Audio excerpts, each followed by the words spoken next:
What is existence?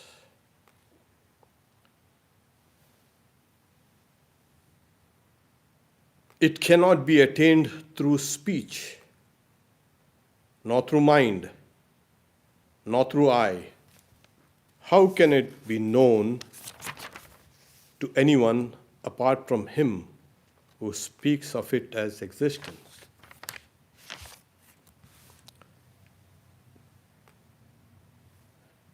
Naiva vacha manasa praptum shakyo na chakshusa astiti bhruvatonyatra katam tadupalabhyate.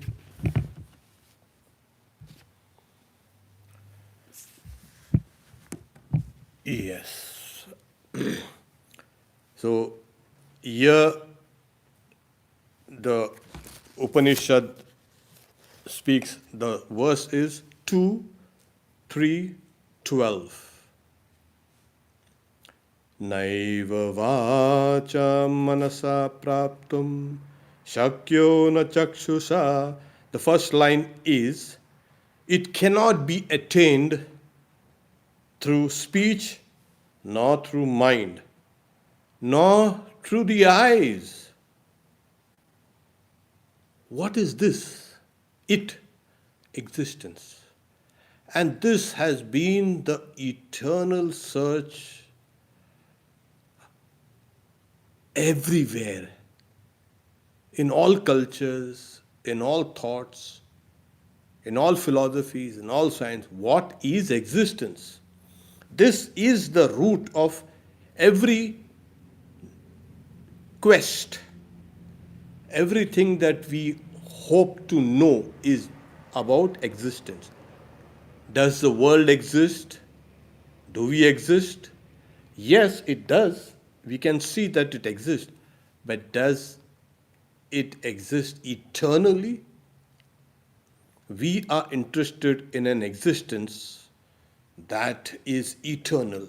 And every religion has been kind of propounding, yes, we guarantee you that there is something called the eternal life, and where you can be assured of an eternal existence. Claims have been made, promises have been made, people have been searching and looking and fretting over what is existence.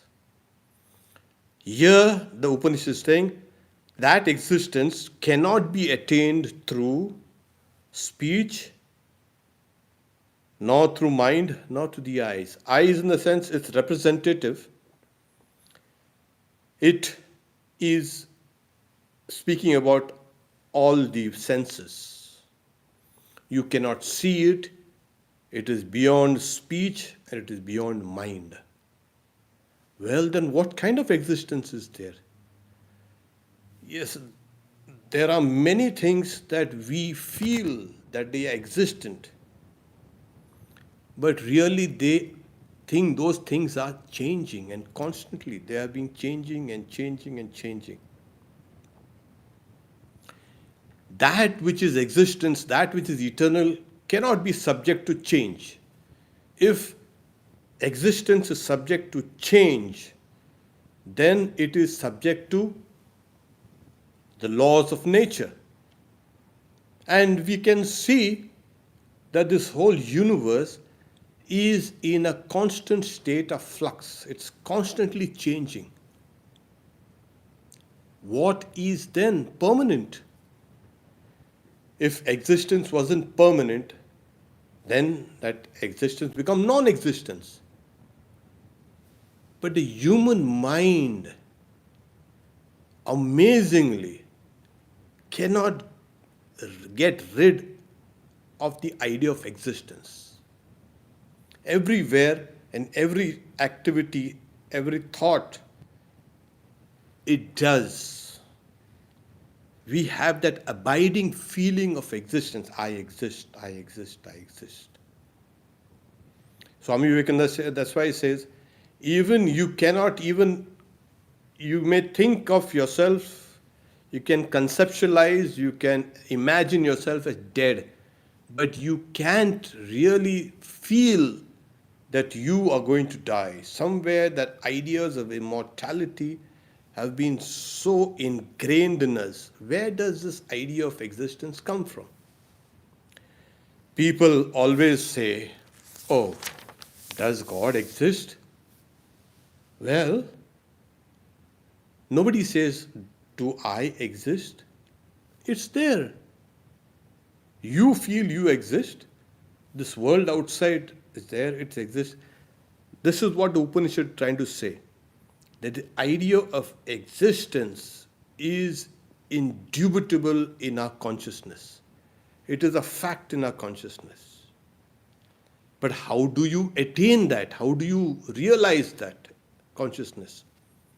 Not through speech, not through the mind, not through the sense of, from the sensory system. Why? Why is that? Because these instruments through which you're going to know are still gross. The eyes are too gross for it to apprehend or to understand consciousness.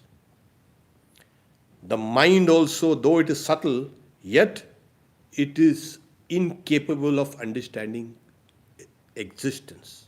Now, when I say existence, yes, I exist.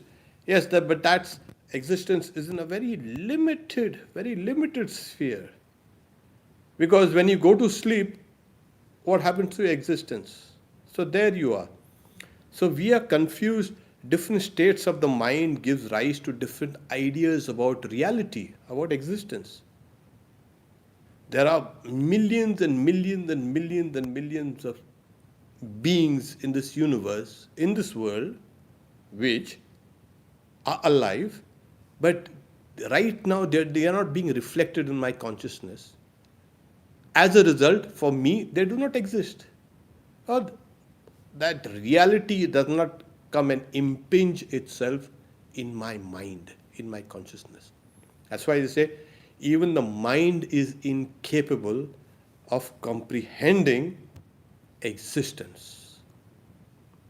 And speech, speech, if the I and the mind itself is incapable of understanding existence, speech also is it.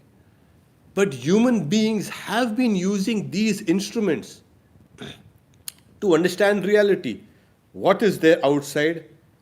That outside is being reflected in my mind. So the mind, external and the internal, the world outside and my mind, are kind of in synchronicity. It's in sync. And somewhere deep down, we, through millions and millions of years, we have been using this instrument to understand what is existence. And the Upanishad said, you will not be able to understand existence through these instruments. Now, what is this existence spoken about? This is something called absolute existence. We are not talking about relative existence. The relative existence can be understood through these relative means, this world outside, through the senses and to the mind. But that's relative. And we know everything is relative. Birth, there will be birth and there will be death. Everybody will be subject to different ideas of existence. My ideas of existence through this medium of the senses and the mind is different from, say, a physicist or a chemist or a philosopher or a religious person or a mystic. If they are using the same instruments that I am using, yet they have different readings of what they call as existence, that means there is a misinterpretation. these instruments are not perfect. They are not giving the absolute idea of existence, just a relative. So for each person, that person, for him or her, the ideas of existence are relative. It is good for that person. Now, if I have a particular idea of existence, that idea of existence should be able to hold my body and mind in such a way I will not be affected by suffering and misery and all that is humans are heir to.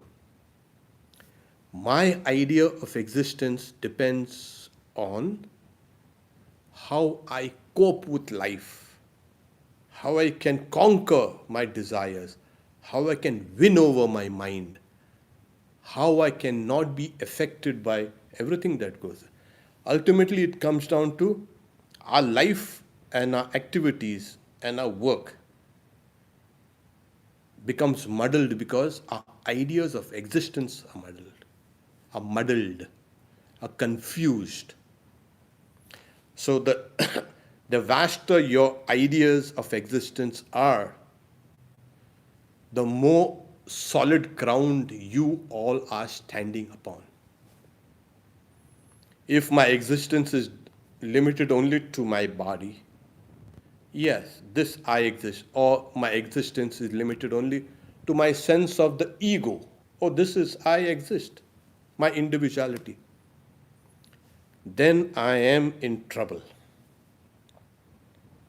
That's the reason why I'm saying if you want to have a stable, you can say spiritual life or any kind of life, your ideas of existence has to broaden. It has to become vast. And as it becomes vast, you find that others are included in your ideas of existence. When I exist, I say I exist as a person, well, as a human being, yes, as a mammal, as so many other things. Everything becomes added unto me, unto my ideas of existence. As I broaden, things will be added unto you. Things you thought were external to you, things you thought were to be dismissed, things you thought were to be denied, are now becoming included in your ideas of existence as it keeps on getting vaster and vaster. And this is spiritual life.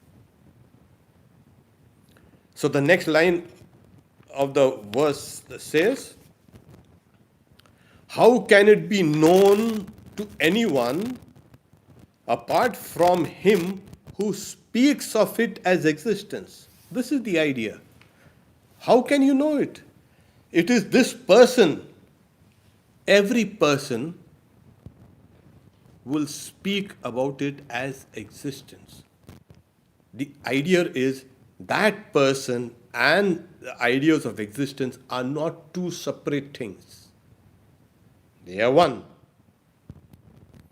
When you say, I exist, you know, the French philosopher René Descartes, he said, I think, therefore I am. You know, cogito ergo sum.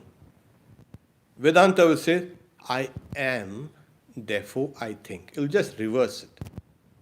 I am, therefore I think. I am. Now, as this idea of existence is solid here in me, and as ideas of existence keep on growing and growing and growing, you will see it's not only because you exist that you think, but because you exist, you can do everything. You can love, you can say work, you can think, you can do everything. Everything is on this. So the commentator says, yes, if you see the effects of this, you see this world, and you must understand that there has to be a root somewhere. This Upanishad itself started with the section as Urdhamulam Adashakam. The roots of this world tree is in this higher regions. And from that higher regions, this whole existence has emerged, like the branches and trunk and twigs, etc., of this tree. So when you ask what is existence, you'll say, this table exists. Then you're saying, does the table exist by itself? No, it depends on so many things.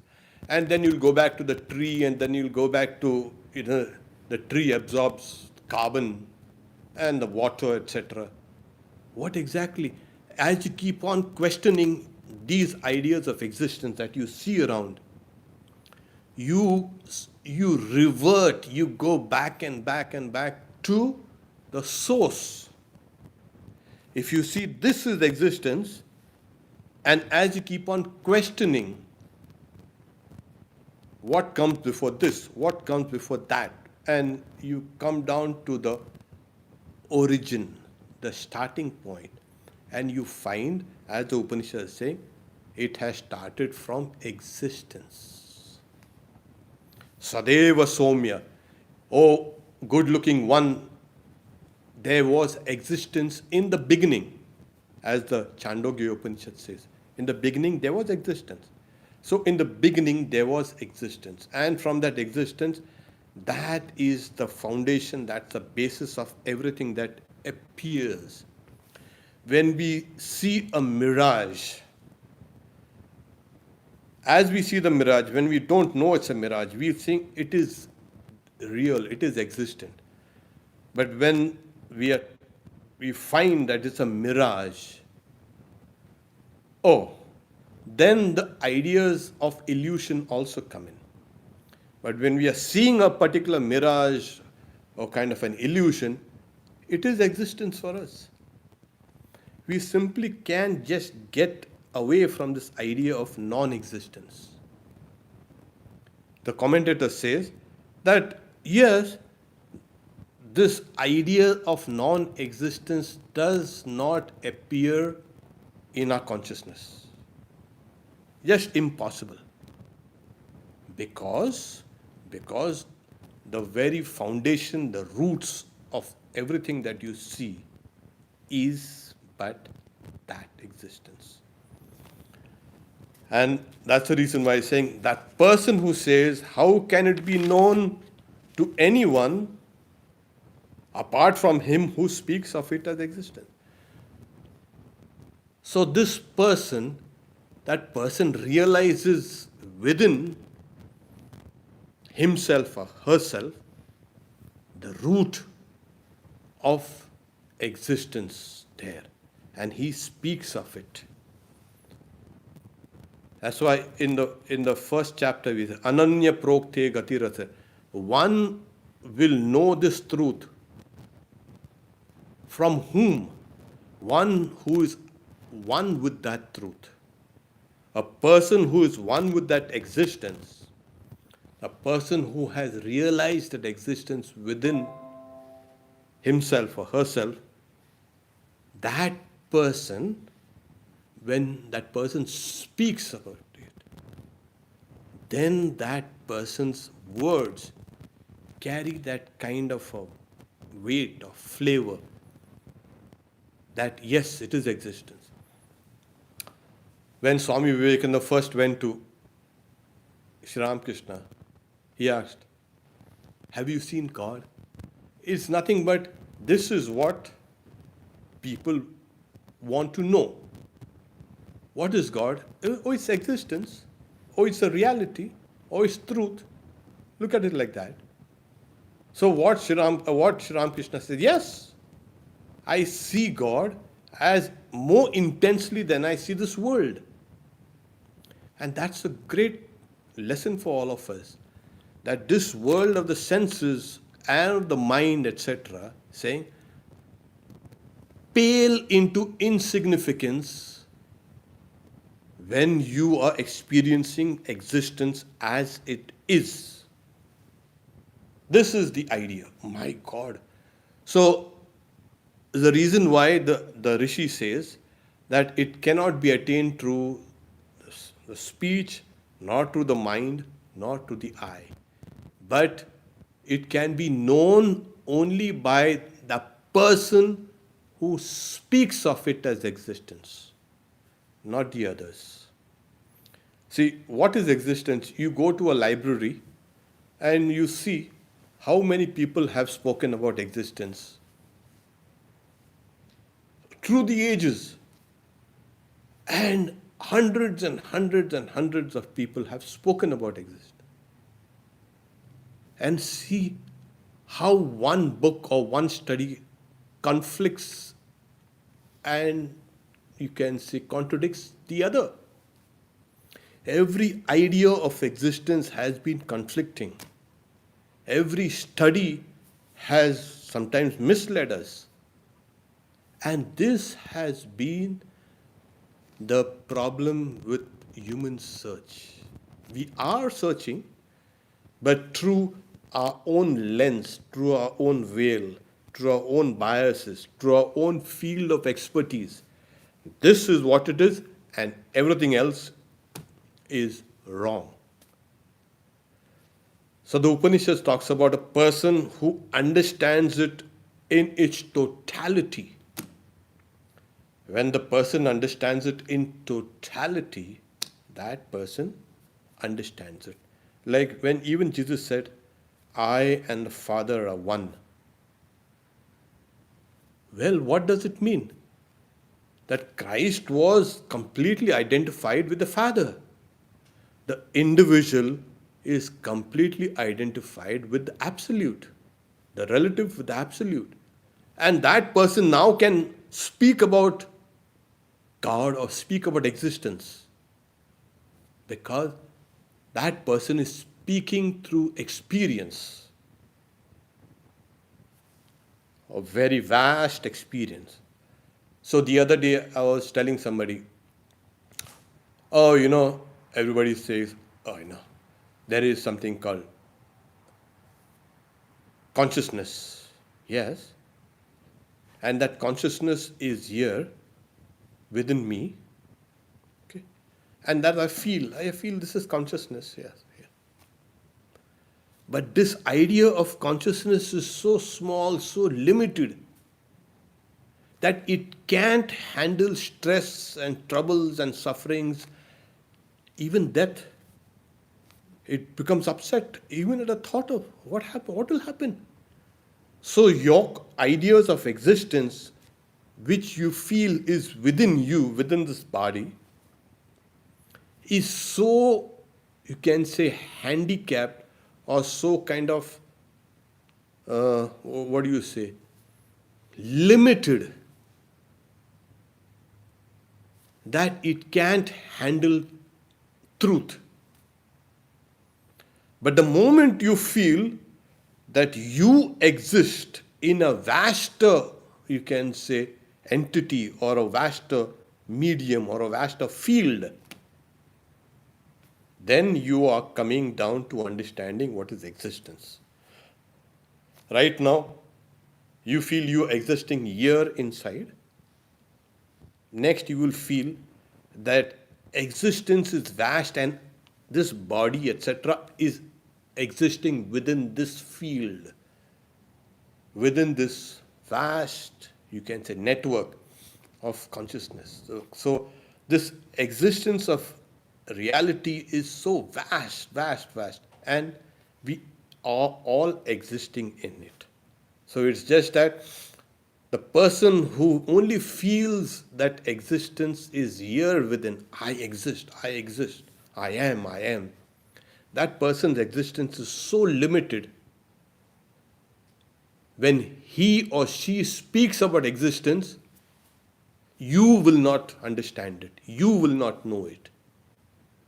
But when a person who understands the vastness, the absolute existence, when that person speaks, you will get a glimpse of that existence. Sri Ramakrishna says, how do you know God exists? Yeah, he's saying when you look at a look at a sannyasin, that is a monk, that is a that's a genuine sannyasi, of course, genuine monk. You get the ideas of existence. It's very important here.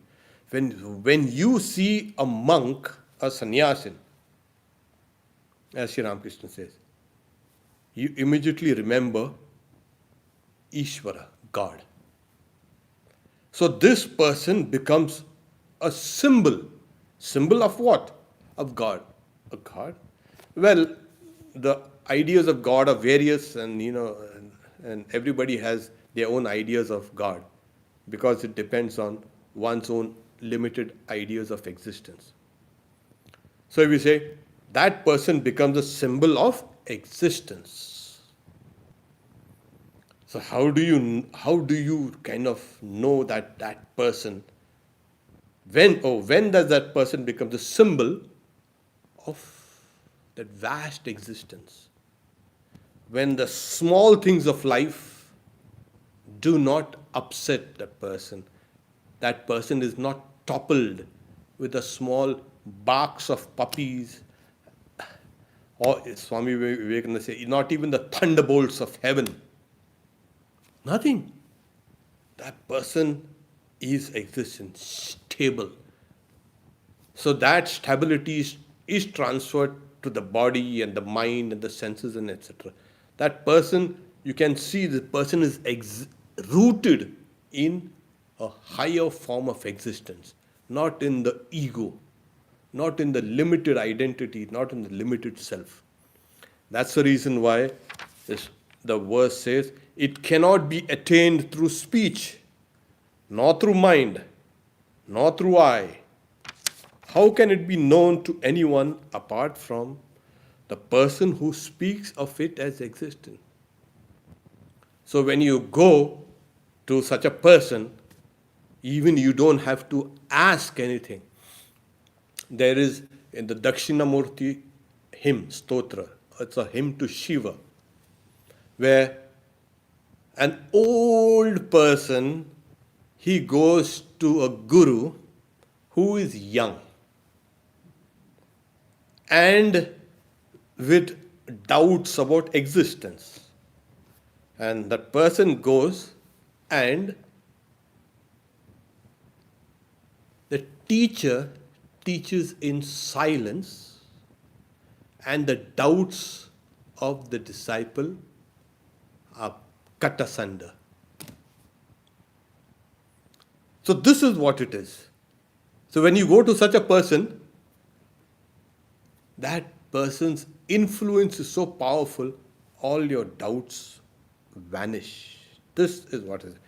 So those who speak about it as illusory, limited, non-existence in the absolute sense, it's all relative. This world it's a figment of your imagination. These people cannot give us ideas about existence. So you take a philosopher, you take a psychologist, you take a scientist, a physicist, a mathematician, ask them, what is existence? And they will keep on speaking about existence. So you pit one against the other, and you all debate and see what happens. And they will all keep on debating, and they will not arrive at what really is existence. But this person who has actualized existence, that is, actualized his identity with existence, has become one with that existence, when that person speaks, the other people know. There was an old story in the desert fathers. In Egypt, there were these old desert fathers, monks. So there was a monk, I forget his name. He lived for many years in the desert, isolated. And for more than 40 years, and he was a very great monk in purity, in holiness. So there was the scholars in the cities who were debating about the divinity of Christ. How much? 50% or 100%? Was he fully divine or was he human or something like that? Or was he half divine, half human? All these. What is an incarnation? So these scholars are debating. So one of these scholars, who was also a monk, he goes and invites that old monk to come to these debates. And he was reluctant, but then he agreed. He came. And as he came and sat down, and the scholars were all, discussing about the various shades of divinity in Jesus Christ, this monk, for decades and decades, more than 40 years, he was not in touch with the current language. That his language had evolved so much, everything was kind of, confusing, gibberish. He could not even understand. He could catch a few words here and there. So even language had changed. He had been away for so long from civilized, as they say, society and the debating society. So he asked the monk who had invited him, "What are these guys talking about?" What are you talking? And thankfully, that monk knew the old dialect of this language. So they're saying, he leaned forward and said, "They are discussing whether Jesus Christ was God or no, or how much of that he was God." And this old monk became furious. He stood up and he banged his staff on the floor. And everybody became silent. "I have seen God." That was the end of the debate. Here you have a person who has said, "I have seen him." These guys who had not seen the existence have been debating about it. This is the problem. You get an experience first and then you talk about it. And if you and me want to know about existence, we have to go to such people. This is what it. So we discussed that the root of the world is embedded in existence. Sadeva Somya. In the beginning, my dear, it was existence itself. Idam agra asid. So from that root, which is like the tree of Brahman, has this world emerged. Now the next verse is going to give us a higher idea of the same existence. So this verse spoke about existence as conditioned by name and form, and as a background or the foundation of everything. Yes, there is. This is level number 1. Okay. Now there's another level. What? What is this? Yes. So this verse is, this self, this Atman, is first to be realized as existing, which we have done here. And then it really is. And if you initially you dismiss it all, God or the self does not exist, then there's no question of, you can say, further dialogue at all. You start with it exists, and then it becomes existent. It really is. Of these two aspects, the real nature of the self that has been known as merely existing becomes favorably disposed for self-revelation. Yeah, this is the translation now here is according to what the commentator has commented on this verse. Asti iti eva upalabdhavyasya tattva bhavena chobaya Asti ityeva upalabdasya tattva bhava prasidati. Yeah, now it in briefly, once you understand existence as conditioned, conditioned as what? Through name and form. Every name and every form is a form of existence. But that's not the whole picture. There is another level of existence which is called unconditioned, where there are no names and no forms and nothing. So, is it possible? Yes, that is what Advaita preaches. That unconditioned name and form. The first illustration is given like one child who goes to his father, a student goes to his father to learn about Brahman, and that father teaches him various, you can say, aspects through analogies. He's saying, all whatever is, if you know one lump of clay, you know all the clay in the universe. If you know one atom, you know all the atoms in this universe. That's the idea. Okay. So, if you know your existence, you know all the existence in the universe. Now you have existence as well as a universe. What are they two things? No. Vedanta says they are one. Existence is the universe. But ideas of your existence have been so limited, it has not become universal. So first they say, make it universal. Yes, I exist. The more smaller your ideas of existence are, the more the fear of death and uncertainty is there. The more broader your ideas of existence are, all doubts and all fear and everything goes away. So your ideas of existence have become universal. Like I exist, this plant and tree and this ant also exist. You start now respecting everything as a part of existence.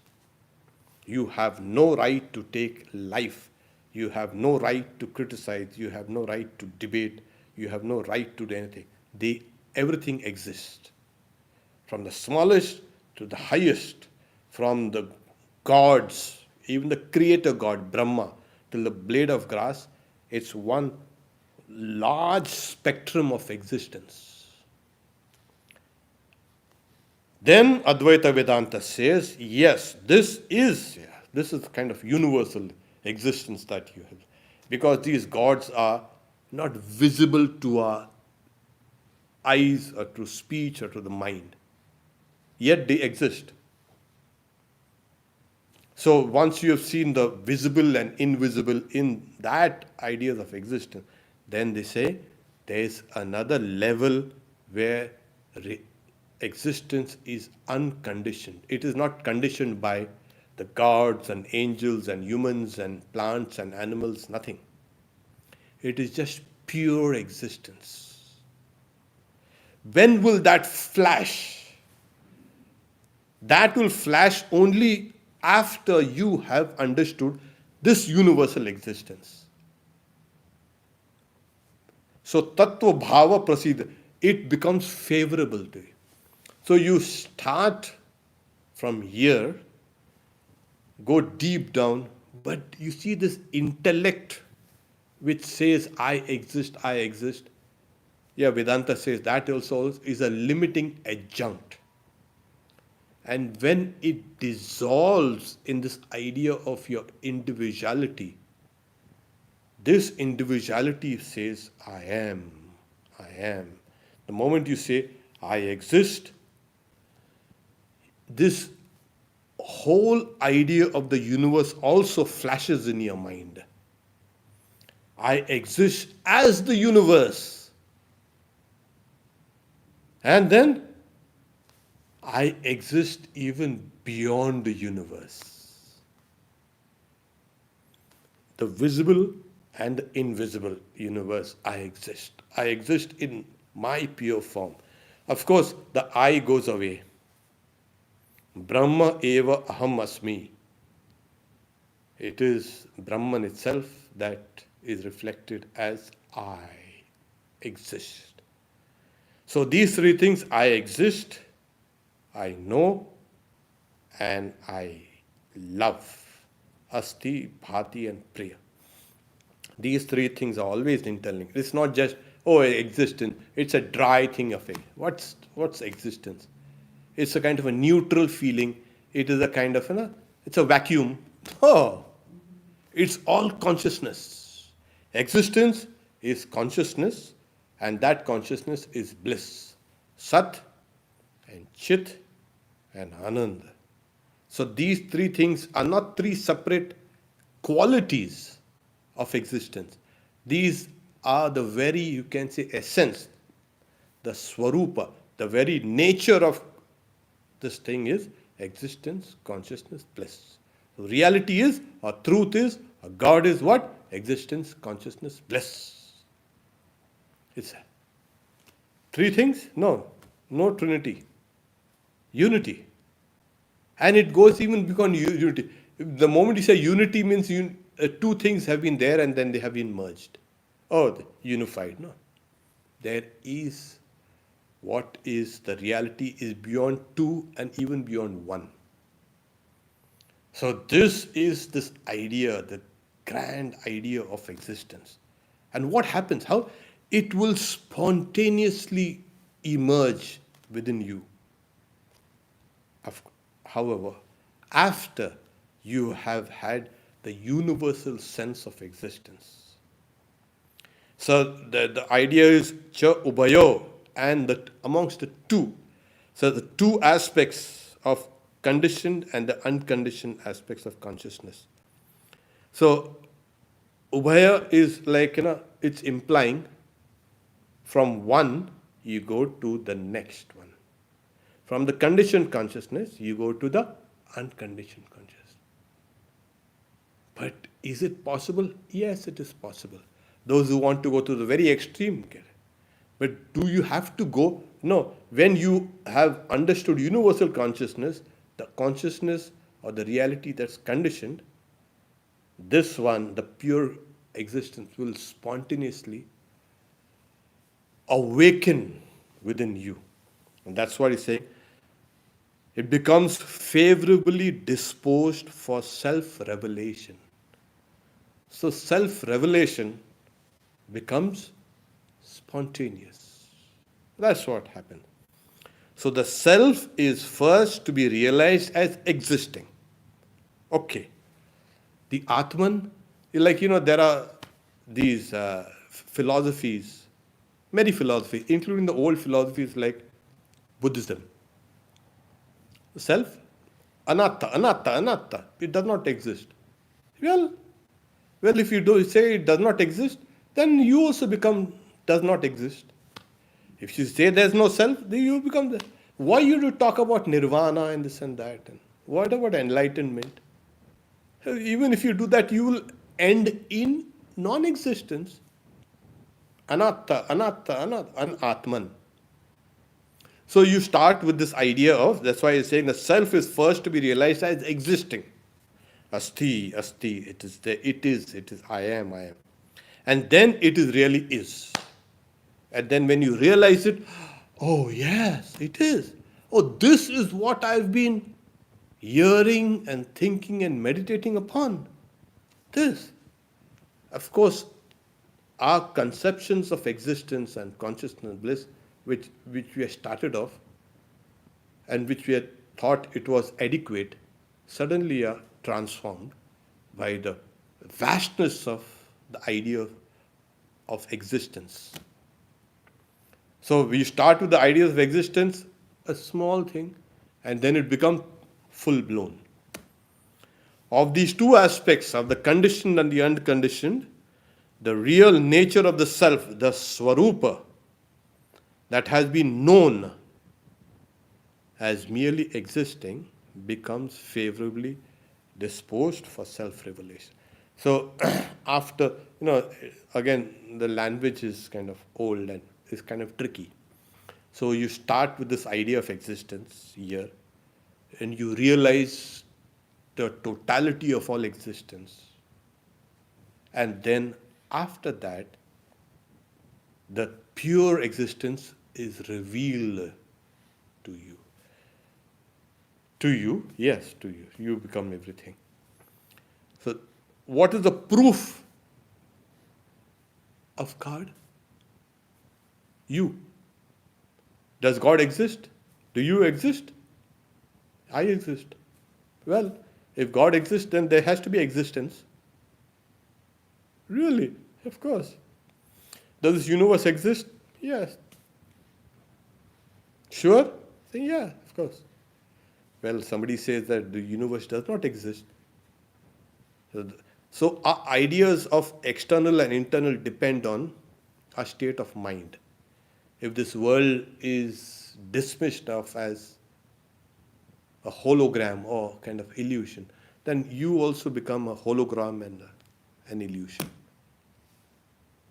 So this world does not exist, but I exist. That is wrong. People say, like in India, we have the Punjabi Vedanta. Punjabi Vedanta is the world does not exist in the three periods of time: the past, the present, and the future. It never existed, it never will. So now you bring hot chapatis now. Well, if the world does not exist in the three periods of time, your hot chapatis also are non-existent. No, but you see this. I exist, everything else. That is wrong. So these two verses are trying to give us a corrective measure. If you exist, everything else exists. Your ideas of existence are limited, expand it to include everything. And then you will feel like you feel right now, you exist within.